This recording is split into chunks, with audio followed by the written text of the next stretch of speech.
Wanna know how to check your booked hotels and stays in Agoda? Well, no worries. In this video, I'm going to show you an easy step-by-step guide on how you can do it. It's super simple and under a minute, so let's get straight to it. Now, first things first, simply open up your agoda.com website.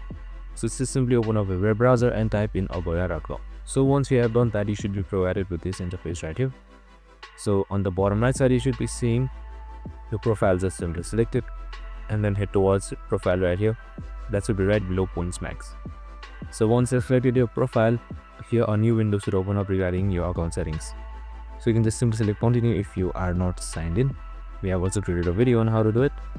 So once you have found your profile, on the left side you should be seeing my trips on the first tab right here. So you can just simply select it. So now once you have selected my trips, here you should be directed to your trip details if you have booked them, cancelled them, and much more. And that's it. Here you can see on upcoming there should be your book trips. I hope this video helped. If it did, make sure to like, subscribe, and tune in with us for more of these videos. See you in the next one.